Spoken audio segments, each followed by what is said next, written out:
Hey, are you struggling with your hair loss? Feeling overwhelmed by the multitude of treatments available? Join us, guys. Join us for an engaging talk where we're going to deep dive into the world of hair loss solution. As seasoned trichologists, me and Carrie, we're going to be talking about whether we will, what should we do? And we will share our expertise and provide clarity onto what truly works and what really doesn't in this battle of hair loss. Stay tuned. This is the Hair Wire.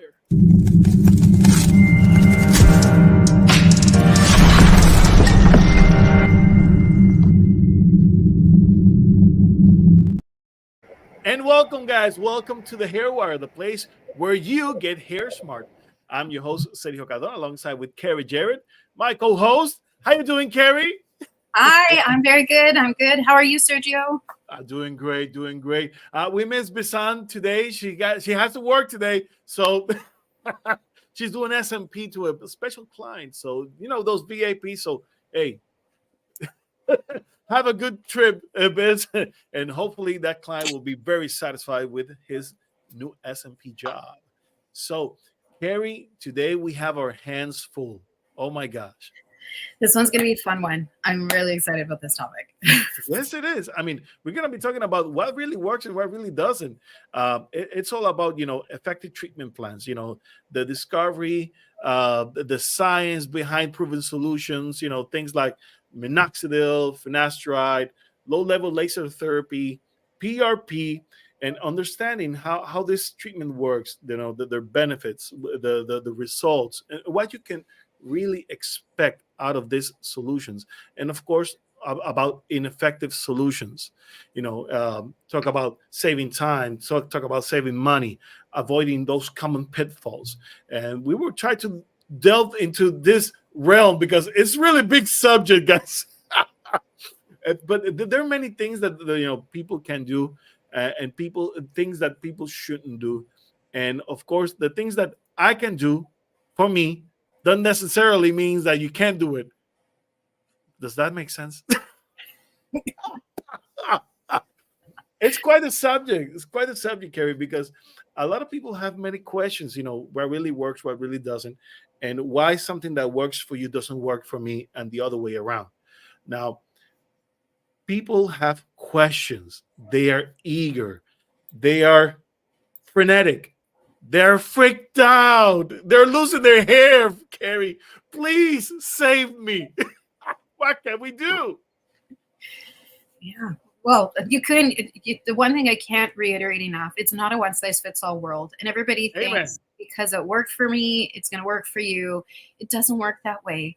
You see that often with a lot of product lines. I know a lot of clients come in with different shampoos and different techniques. And I'm like, this worked for me, but it doesn't mean it's going to work for everybody. And the thing is a lot of people will try anything and everything without even giving it a chance for it to even work either. They'll give it 2 weeks, 3 weeks, but realistically, you're not going to see results for at least 9 months or longer. And also, too, if you're doing something that doesn't work for you and not getting to the root of the problem,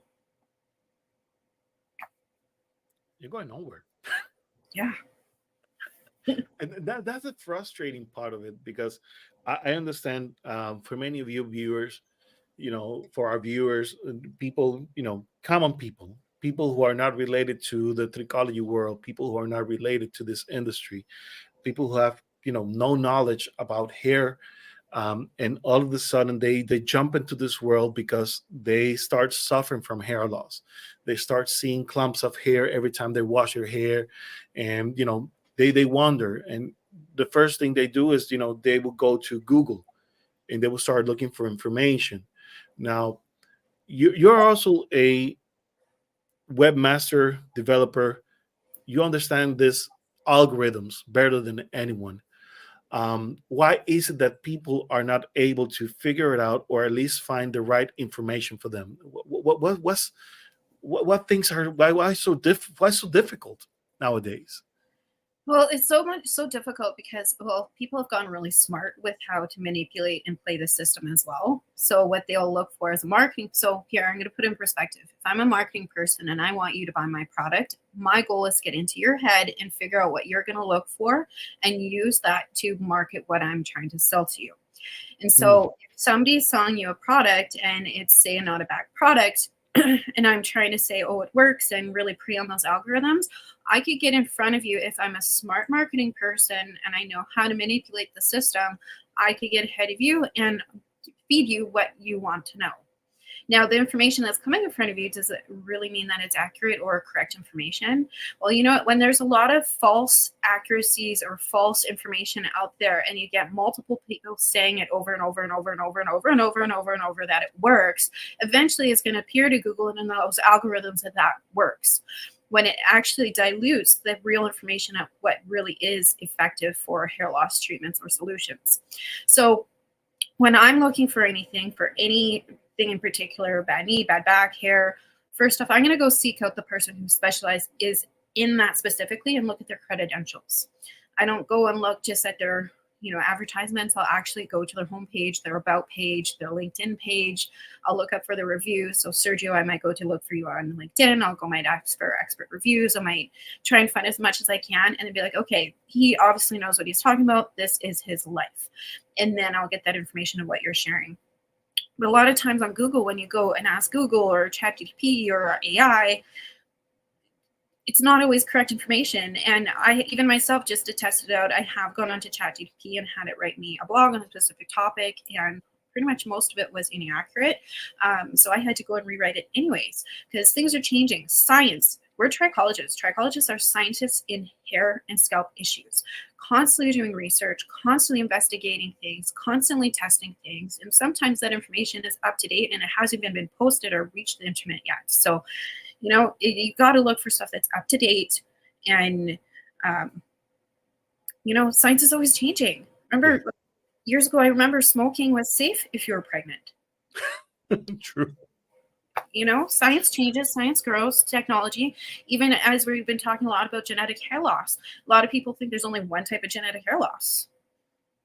Yeah. And even it's still in North America, it's still a lot of medical professionals I talk to say there's only one type. But when I talk to my European peers, there's a plethora of different types of genetic alopecias and causes. But they've been doing the research and the science and sharing. So they're not stuck in their ways. They're progressing in science to improve the hair industry as we know it. So Yeah. I had a client this week. He, a young kid, he's been struggling, and he has been, he's been around suffering from hair loss, and he has been asking to a couple of doctors. For instance, he stumbled upon one doctor that said that telogen effluvium could trigger androgenetic alopecia. And then he went to another doctor, and the other doctor says, no, telogen effluvium cannot trigger androgenetic alopecia. And then he asked me, and I said, sometimes it does, sometimes it doesn't. And he was like, well, who do I trust? And because sometimes the information is very confusing. And the thing is that, as you mentioned in the beginning, there's no one size fits all. And this is something that we need to evaluate on a case by case scenario. So if you're experiencing symptoms of telogen effluvium, and you may also be experiencing symptoms of androgenetic alopecia, there's a chance that you may have both of them, and there's a chance that one might have triggered the other. Now, there's no clear path into identifying one to the other without the proper evaluation, and sometimes even with the right information, we have to just say, well, maybe one caused the other, but at the end of the day, we need to treat both at the same time. And while we're talking about that, I want to throw in this for people. Yes. First off, remember I talked about science and progressively moving forward with science. Mm-hmm. We have found that biopsies are often, most of the time, inconclusive.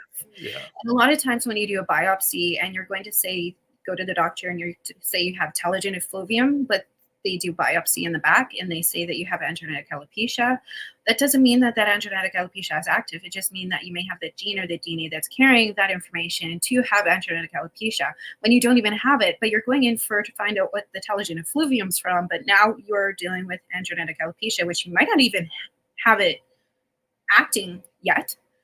And then you're now fighting against two types of hair loss and one that isn't even active yet. So you got to be making sure you know what type of hair loss you have and getting it tested accurately and by somebody who knows how to find out what type of hair loss. And a lot of this, honestly, is not biopsies. A lot of this is actually doing a thorough investigative consultation and assessment, asking questions, getting clues. And sometimes this hair loss started 3-4 weeks ago, which you couldn't even look at underneath a microscope no matter what, 3, 4, 5, 6 weeks ago when it started.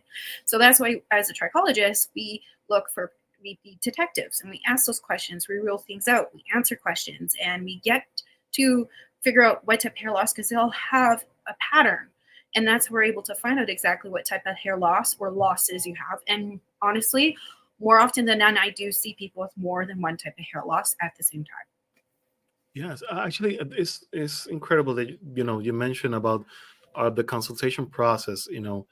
How sometimes asking the right questions might actually lead us to the right place instead of a bunch of studies that get you sometimes nowhere.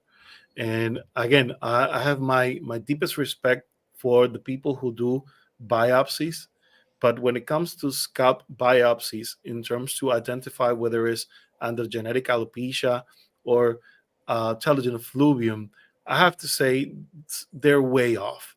They're amazing if you have some sort of cicatricial alopecia.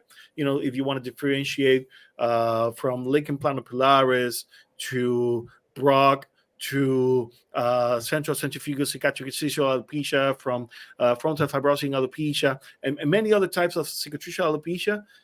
This type of test, the biopsy, is going to help you tremendously. It's going to help you to tremendously identify which one is it and which one isn't. But when it comes to, again, androgenetic alopecia, telogen effluvium, I really have my reserves on the process. And one other thing, you do not do biopsy on alopecia areata.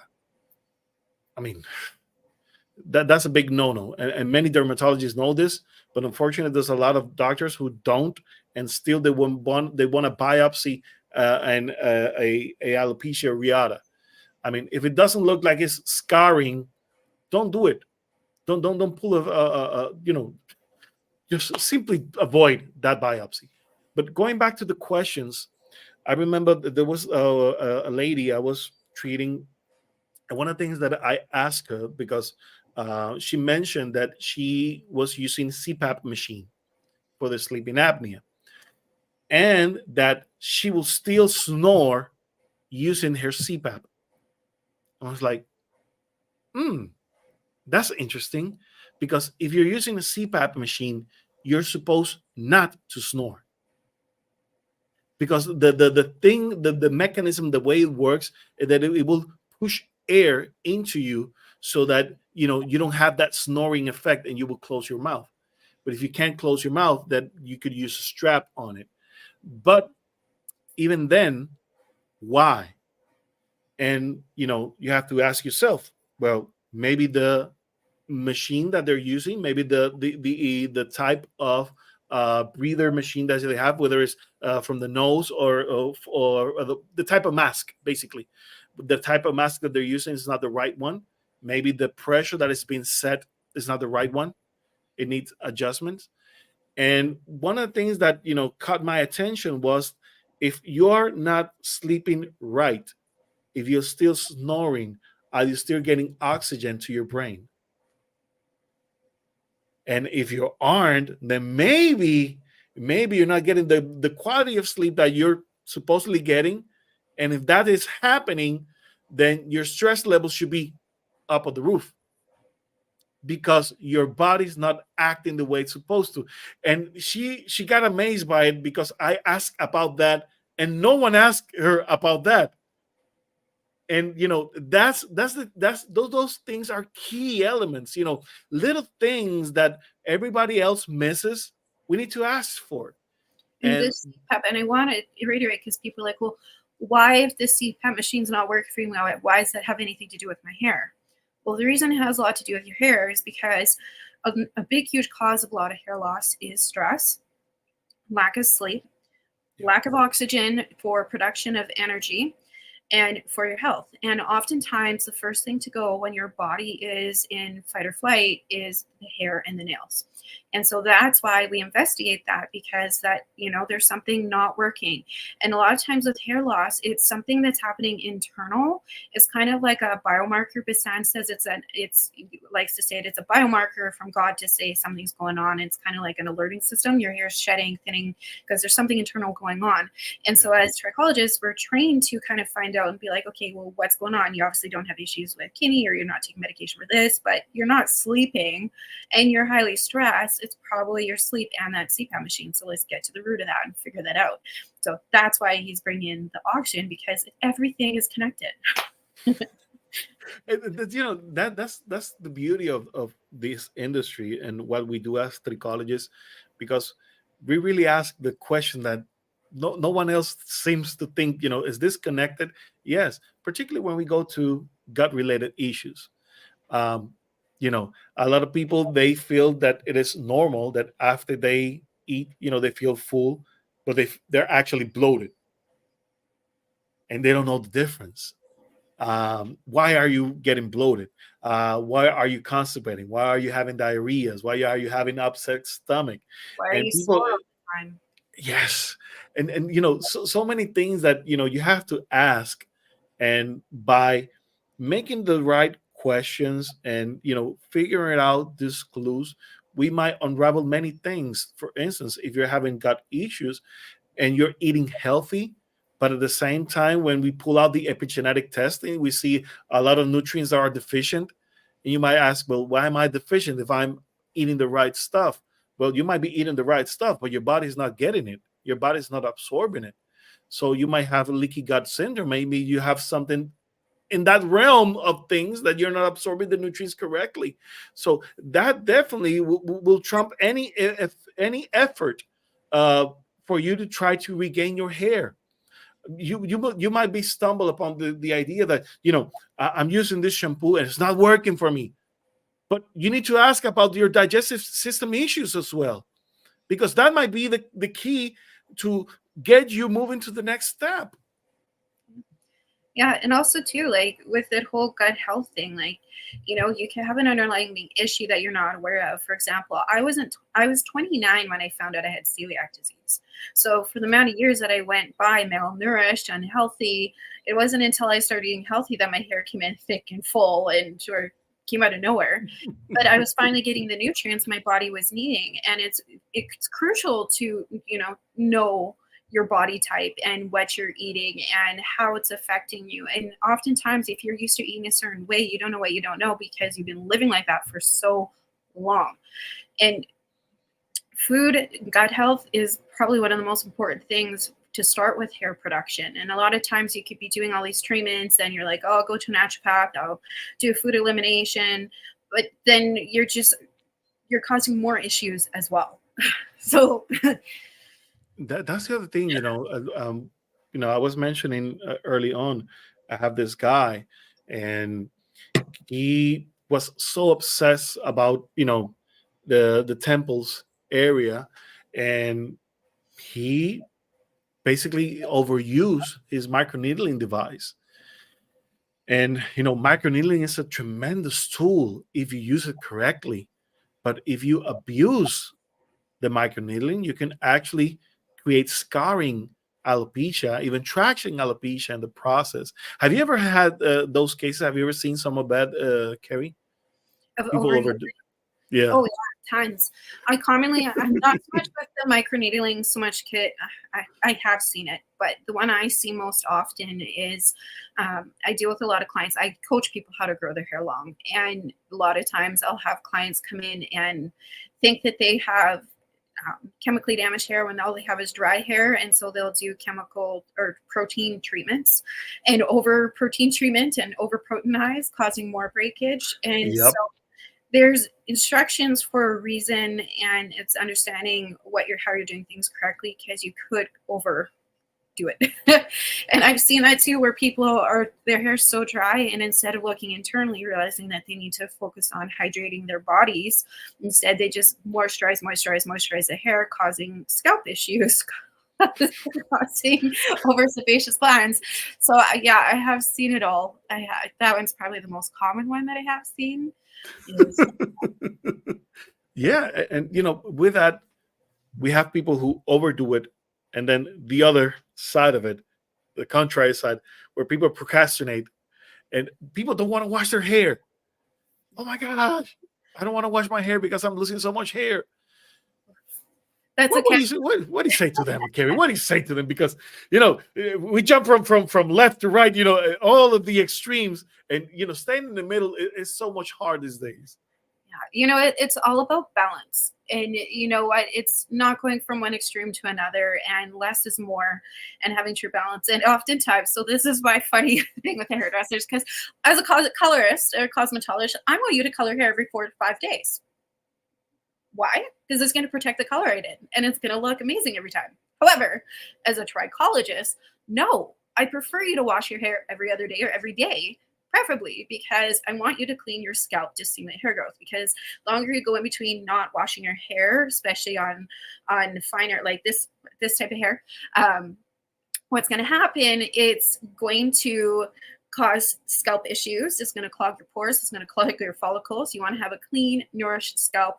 You also want to stimulate the scalp with, giving proper scalp massages, exfoliating, just like this face on your skin. It's the same skin on your scalp. So you want to make sure you treat your scalp like your face on your skin. Like, you don't go every day without washing your face. I hope I wash my face every day.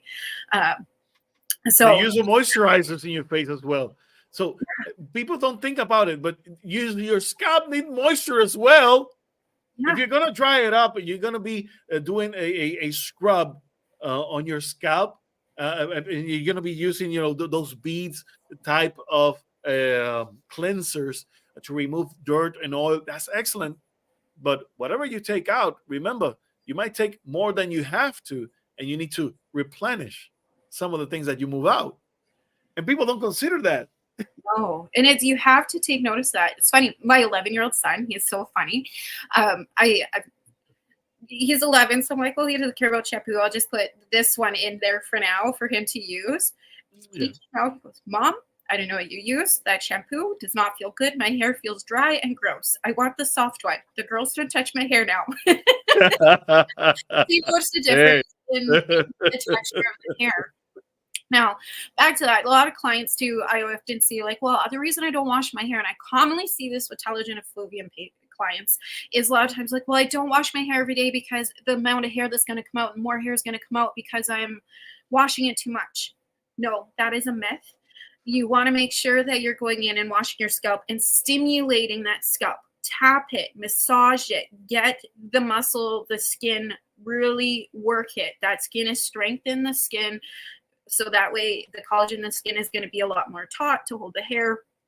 You want to do that. The reason it feels like there's so much circulation, you want to increase circulation in the process as well. You want to increase circulation. And if you don't do that and you let that hair that's going to shed already, that's going to build up over time. And so the hair that you're going to lose on Monday adds up to Tuesday, adds up to Wednesday, it adds up to Thursday. There's 4 days worth of hair loss in there. So when you pull your hair out, of course it's going to look like a lot. Is a hair shed that you didn't get in between the washes. So it's going to look scarier. So that's why it's important that you wash it every day, because that very reason. So let's jump into another subject. For instance, minoxidil. When is good for someone to use minoxidil? Topical or well, it doesn't matter which ones do you believe in the most, and when do you believe it is best for anyone? I'm holistic first. I try and avoid Minoxidil as much as I can, mainly because it is a subscription plan and you have to use it indefinitely. And I don't see a lot of, I'm chemical free. So for me, I'm not a big fan of it. However, there is a time and a place where the client, that is pretty much the best solution for them. So somebody with androgenetic alopecia, which I can't control, and it's at that point where I do need intervention, that's when I'll use Minoxidil. Yeah, definitely. Just like you, Carrie, I do believe that people shouldn't jump the gun and start using minoxidil just because it is for hair loss. And Minor- especially younger age groups. Especially, oh, I'm seeing so many medical professionals, and it breaks my heart.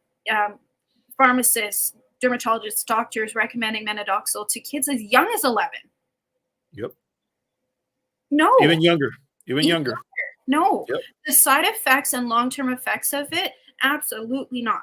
Doesn't matter if it's topical or if it's in, like, no. Your body still absorbs it. It goes into the bloodstream, and I draw the line. So for me, I have a love-hate relationship with it. But just like you, here's the thing: there's a rule, and there are exceptions to the rule. You know, and one thing that people should understand is that again, not everything is meant for everyone. There's no one size fits all.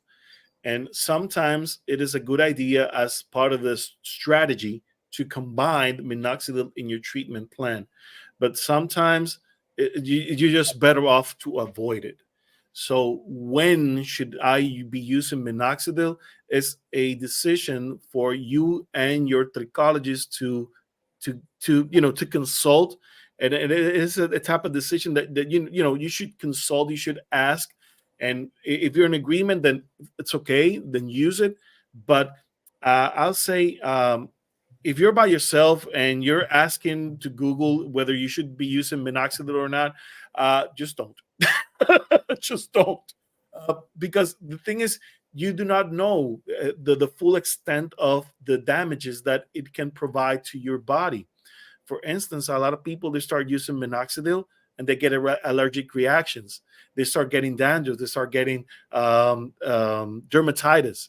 They start getting eczema, and they think that it's okay because it's part of the symptoms. It's part of the side effects, and since it is part of it, then it's okay. No, it's not okay. For God's sakes, it's not okay. If you're getting those allergic reactions type of things, then maybe you should switch from the lotion to the foam, and maybe again, this is a maybe we can consider oral minoxidil. And I hate oral minoxidil, by the way. And sometimes it's just there are other ways to increase blood circulation. For instance, I like to use CBD. There's a CBD oil product that I use that works excellently and even better sometimes than minoxidil. I have a guy who started on minoxidil.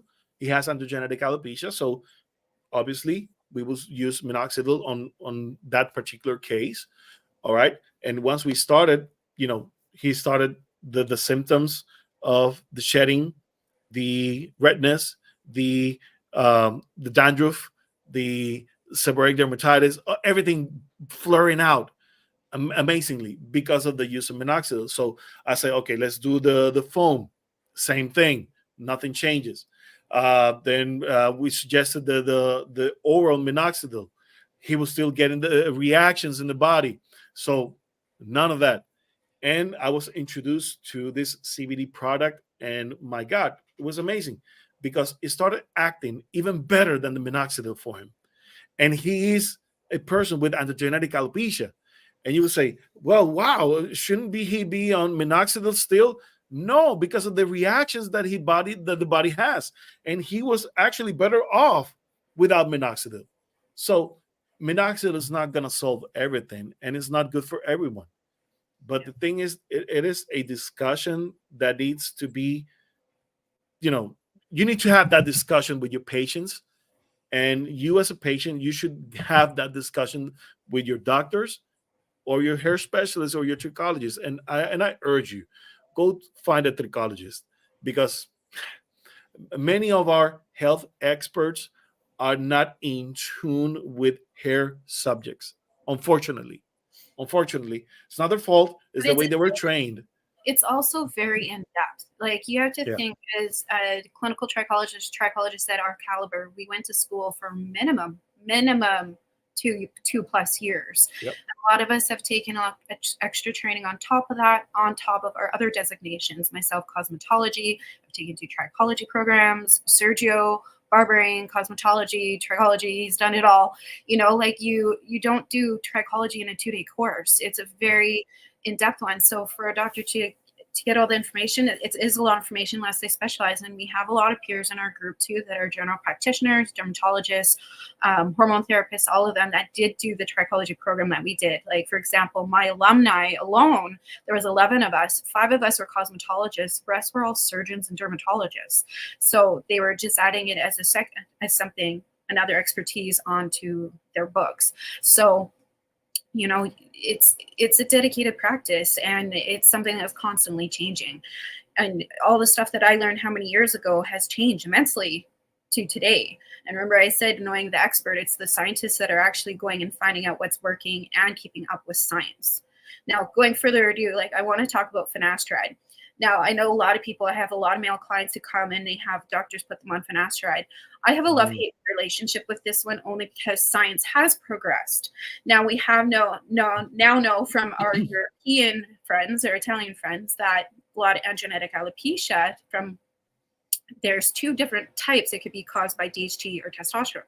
Now, finasteride typically is caused for, isn't it, a blocker? And so if they're giving it to somebody who has hair loss in this area, is it going to work? Supposedly not. Yeah. So, it's annoying at the hair loss, and you could throw a spaghetti at a wall and see if it's going to stick. But unless you know the science and research, things aren't always going to be great. So finasteride, yes, it will work if you have that type of hair loss and if you have that type of androgenetic alopecia. And even in North America, a lot of the doctors I work with, they call all alopecia 1. And then they give it finasteride, which does have a lot of side effects. And that's a brief, when you mention about the side effects, I have a lot of guys, having erectile dysfunction, pain in the testicles, and many other type of side effects. But the thing is, as you mentioned, it is a love and hate relationship. But it's not for everyone, and not because you have androgenetic alopecia doesn't mean that you have to be on finasteride. For instance, females. Can female take finasteride? Yes, but only certain types of females. Which ones? Well, first of all, you have to be out of range for getting pregnant, because using finasteride can actually make you sterile. And if you still want to have children, then taking finasteride is a no-no for you. Maybe something like spironolactone could be a better treatment for you as a female.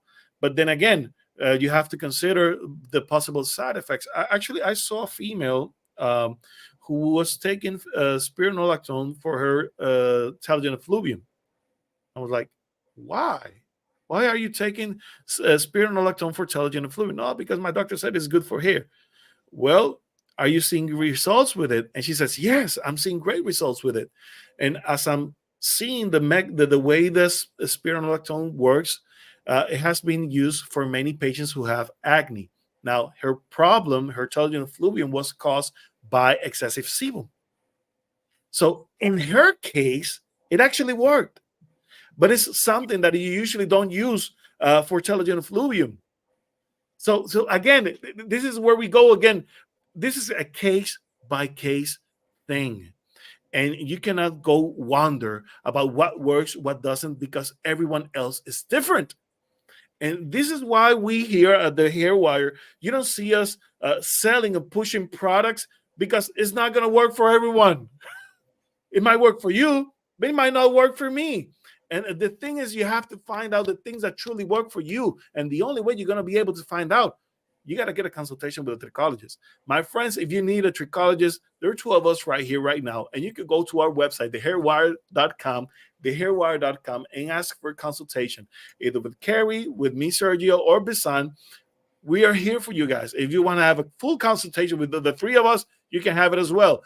But remember, guys, you need a consultation with someone who truly understands what hair loss is, with a trichologist, with a specialist. We have many friends in the industry who we recommend. If you want to in person, we have plenty of people all around the world where we can recommend you if you want to have an in-person experience. But if you are willing to do an online consultation, we're here for you as well. And we want to help you. So one of the things that I want you to do right now is smash the like button, hit the subscribe, and also we want to read your comments. So comment on the section down below.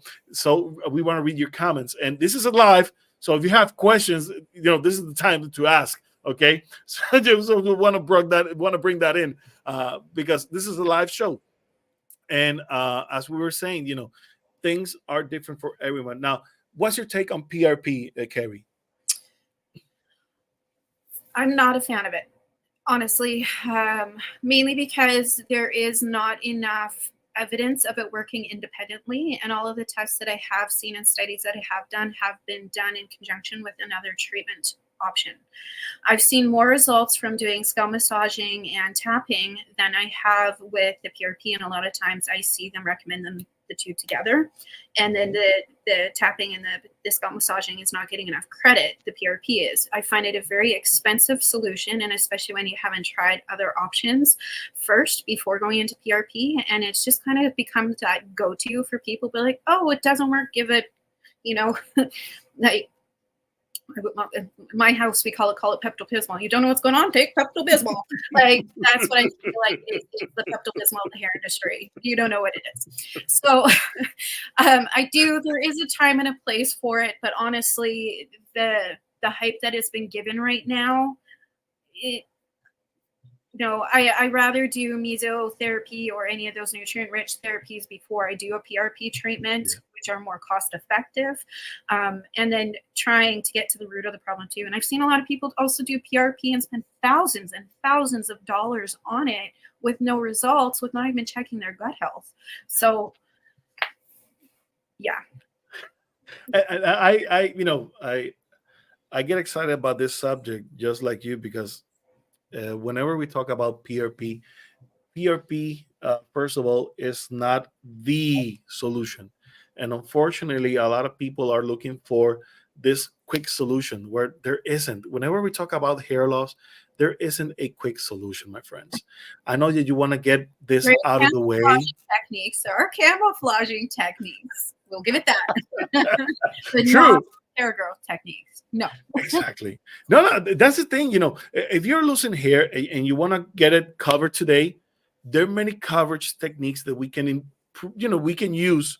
We can recommend so that you don't look like you have hair loss. That's perfect. Let's do that. Meanwhile, let's work on the real problem. Okay, use your camouflage, but let's work on the real problem and realize that getting a solution to your problem might take months, in some cases even years. So it's not something that you can just resolve instantly. And I don't know why a lot of people, and unfortunately it becomes a sensation every time someone says that this product in a couple of weeks stopped my hair loss completely and I'm getting my hair back. Yeah, that might work for a little while. Let's wait a year afterwards. See if you can still hold in your hair. See if it's going to keep that hair growing or not. Because that's a problem. A lot of people, they want to find the quick solution, and they might get it. And you might see, well, it stopped my hair loss right off the bat. Good for you. How long is that going to last? Not long. Not long. And same thing is, with PRP, what is PRP? Well, basically, it's your own blood being drawn out, being spin, getting the red blood cells out, so you have the rich platelet plasma, and it's being injected into your scalp. It's your own blood. Now, what's the problem with your own blood? Is your blood rich in nutrients? And also, Oh, another did your doctor ask about your diet? Did your doctor ask about the supplements that you're taking? or No. exercise. That's one thing. You want to increase your red blood cells. Exercise, that's oxygen. You want to make sure. So you want to make sure your nutrients are up. You also want to make sure your white and red blood cells are up. You want to make sure that you're getting enough exercise, creating that energy to produce hair. So instead of exercising, you're stimulating blood pressure to get stimulant. You could do that on, yeah. Yes, me. Sorry, I go on a tangent about PRP all the time. I'm like, there's other options first and more cost effective. Definitely. Mira, let me tell you, my Spanish kicking, sorry. Mira. Look. Okay. The thing is, if I have many patients who I've referred to PRP, for instance, but if they want to do PRP, what I will do is I will do a load up of nutrients for 6 months. But before we start loading on nutrients, we got to make sure that you're able to hold those nutrients. Because if you have gut related issues, that's not going to happen. You're going to be taking nutrients into one side, it's going to be coming out of the other, and you're not going to get the nutrients that your body needs. So you need to load up on your blood first, then go to have PRP. It's going to be so much better. You're going to have so much great results. But is PRP alone going to do the trick? Heck no, it's not going to do the trick. There's many other things in between that need to be done in order for you to get the full results of the PRP. So again, and the same thing goes with PDO, exosomes, even TED. I own a TED machine treatment. I own the TED machine. I do mesotherapy. And it's not the only treatment that people would need. I wish it was so, but it isn't. It is just a piece of the puzzle. Just a piece of the puzzle, baby. It's not the whole solution. It's something that's going to help us, but you need more. So finding out what's really causing your hair loss is key in this process. And I know that a lot of people are frustrated, and I know a lot of people are skeptical about consulting with a trichologist. I understand that. I understand that completely. I know where you're coming from. But at the same time, you got to take a leap of faith. You got to take a leap of faith and trust in the process, trust in the experts, and follow the recommendations. Because my God, if you're paying good money on me to give you recommendations and you're not following the recommendations, why you started in the first place? You know what I'm getting at, Carrie, because you've seen that yourself many times. And you tell me about those experiences of people who you tell them, do this, do that, don't do that. And they do the whole thing in reverse, and they expect to see results. Yeah, I've seen that all too often. Oh. Yeah, I have. But you know what? There are results. And it's funny, actually, talking about that. I had a client who when she came in and I hadn't seen her for a while. I'm like, okay, where did she go? Maybe she didn't like my advice or whatever. I actually ran into her over the weekend and her hair was beautiful, full, gorgeous. And I looked at her like, where have you been? She goes, well, what you told me worked. I'm like, you could have returned my call and tell me. She goes, yeah, the root of the cause was my gut health and yada. And I'm like, I've been worried that you did something else and it didn't work. There are times where things, unfortunately, as a trichologist, I don't want to see you again long term because I want to know I'm doing my job and that I'm giving you results. And she goes, no, I send you clients all the time. I'm like, okay, well, in my head, I was thinking that you went somewhere else. So I do get those too. There are clients, so I'll recommend and tell them that they don't want to believe me because I don't have a doctor in front of my name. But I live, breathe, eat hair. Like I know hair. So do you, Sergio. Like we see this often. So anyways, I want to go into another one because I get asked this all the time on low level laser therapy. Ooh, yes. Bring it, bring it. But whenever we talk about low-level laser therapy, you have to consider what is and what it does for you. Well, basically, it's a beam of energy, and that beam of energy is going to help your cells to energize and to multiply and to produce more hair. And I do this because you have to remember, without the proper building blocks, how are you going to get the raw material to produce hair? If you don't have the nutrients, how can you get the raw material to produce hair without the right products? Where is it going to come from? Again, we need the energy.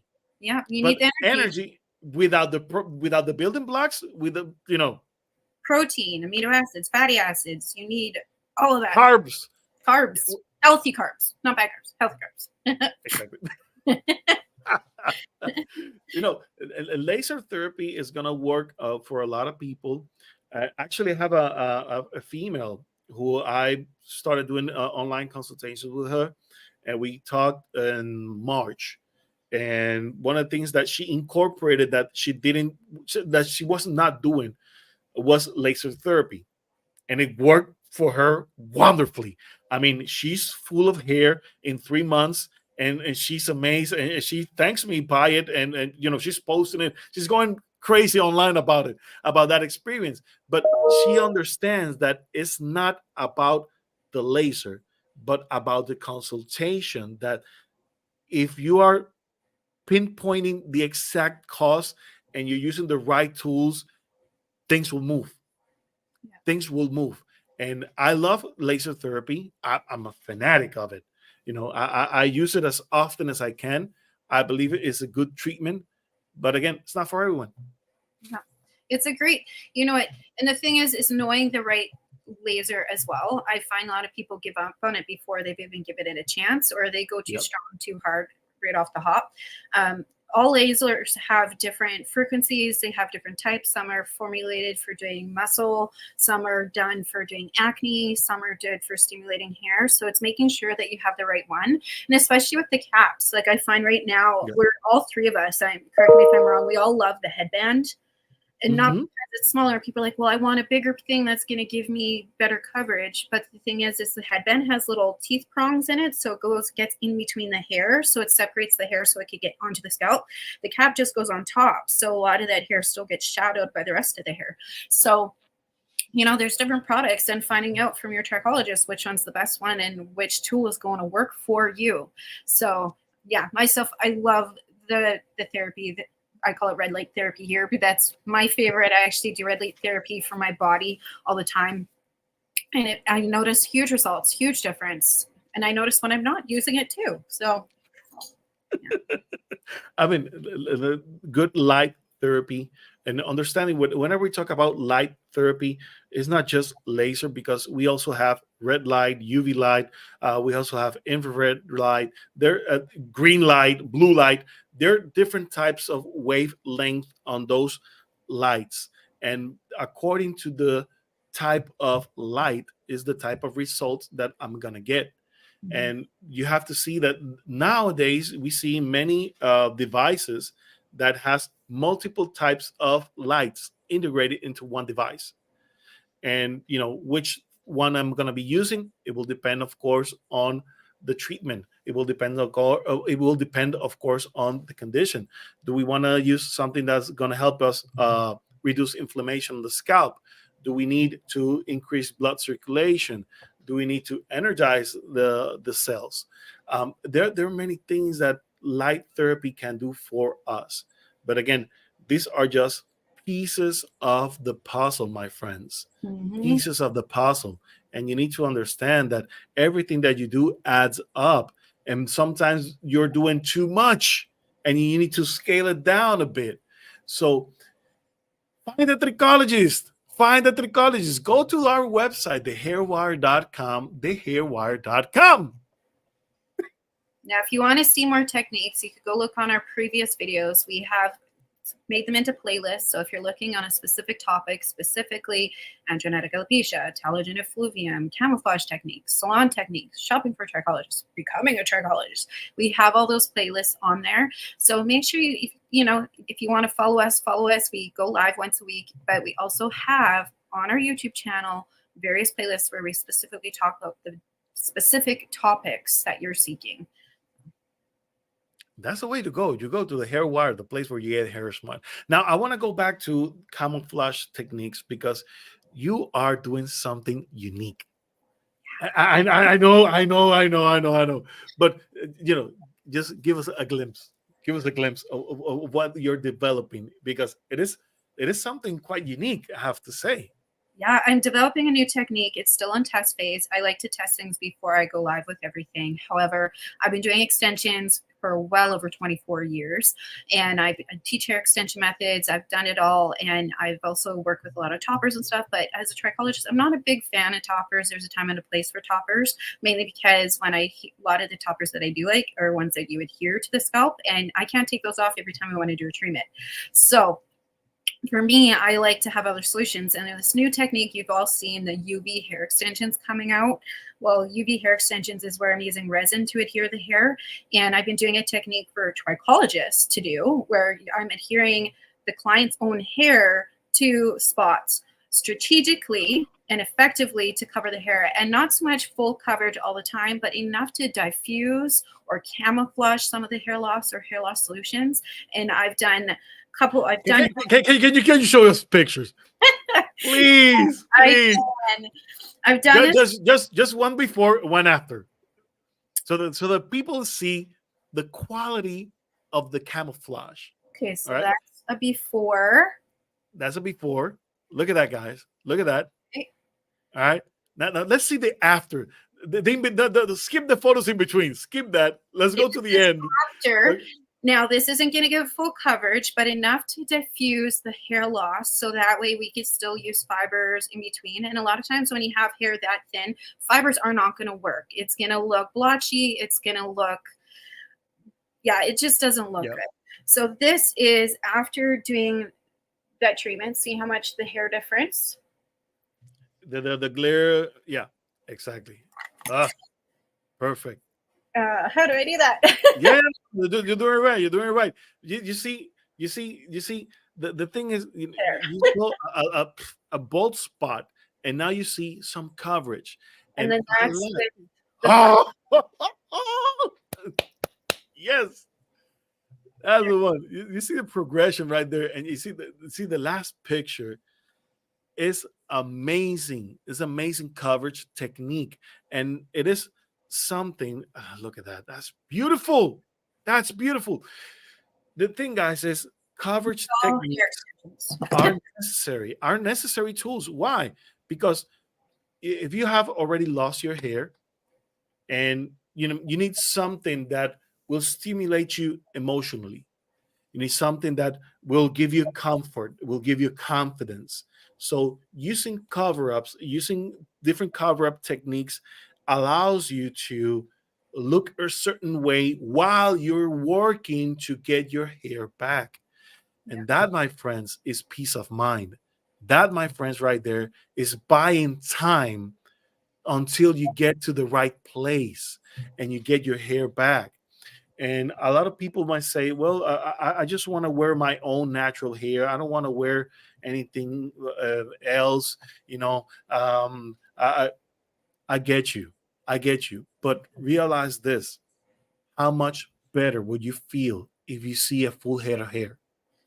And even a difference. Like the one client, I bug her. I'm like, so is it time to go topless? Because she's always been she always wears a hat, and she does have a lot of hair, but not enough for it to look full. And she's at that point where she doesn't want to do transplants yet, but she does want to do the SMP, but she also knows the time and commitment to it. So in the meantime, I said, let's focus on growing the hair that you do have and do treatments. So we're coming in every 4 weeks for me to do a treatment on her. But I said, you have to go topless. You have to take your topper off and only use it when you need it. So she's a stage performer. I said, you wear when you're doing stage. But the topper, I want to prevent having any of that the breakage from the topper and the clips that you're using and hats. And she goes, well, I want to have something that's going to give me coverage that I can go. So we did do that. We did enough to give her coverage, to enough to put the fibers in between that she feels confident enough to go topless. And it's making a huge difference. And now I can do those treatments in between and get her into a place where I can foster and stimulate that new hair growth to where I want it to be. So yeah, this is a treatment I wouldn't recommend for anybody to do. Not every extensionist I don't think is qualified to do this. If you are going to do something like this, I'd recommend that it's somebody who is a trichologist, cosmetologist who knows extensions, because you can do damage if you're not knowing what you're doing. So Exactly. once this treatment, or once this is done and the test phase is done, I will be working on something that I could share with you with a workshop or whatever as a trichologist. But yeah, there's so many solutions out there, you guys, and just make sure you're getting the right information, because I have seen people go and get camouflage techniques from people who aren't trained in trichology and say, oh, I'll give you long hair, and the hair looks like you want it to look natural. You still want it to look clean and confident, and not like you're faking it. You want it nice and natural. So yeah, do your research, know who you're getting it from. And just because a person does extensions doesn't mean they're qualified either. A good extensionist will have more than one technique in their belt. I don't just do one method. I have a variation of methods that I use. And so you want to make sure that you do use the variations in there based on the client's needs and what they do. I have certain hair extension types I will not give to one client because she does horseback riding and she's always wearing her helmet. So I know the type is going to cause more breakage. So make sure you know who you're going to and what you're getting from, and go to a trichologist if you can, because they'll be able to do, a lot of trichologists, cosmetologists too, will be able to do treatment solutions along with camouflage treatments, or work with a cosmetologist that is willing to work with a trichologist. Yeah, there's so many more options out there. So That's the thing, because of the plenty of options that are available out there. Again, guys, you need to remember, not everything is for everyone. And to understand what really would work for you, you need professional help. And I know a lot of you think that you're smart enough to navigate the internet and find the cure by yourselves. Good luck. But to tell you the truth, skip that, go to a professional and work with it. Work with it. Um, just take a leap of faith, believe in the process, work it, give it a good 6 to 12 months, see where it goes from there. One of the things that I wanted to mention, Carrie, is that you talked about someone who you helped on the first consultation, basically, and they skip a lot of other treatments. And by the time you saw them, they had full head of hair because they implemented the treatment, and it went well for them. Now, sometimes it will be like that, and sometimes you need to go back because we need to upgrade your treatment. You see, what we have started with might not be the thing that we're going to be ending with. And particularly, this is true for people who experience multiple symptoms. If you have multiple types of alopecia, multiple types of hair loss, we might have resolved the first one, but the second one might still active, and you need another treatment for that. Sometimes we might work multiple types of hair loss simultaneously. Sometimes we need to work them one at a time. It will depend, of course, on the type of condition that you're dealing with, and of course the expertise of the person who is helping you. Okay, so those things played out, and they played out immensely.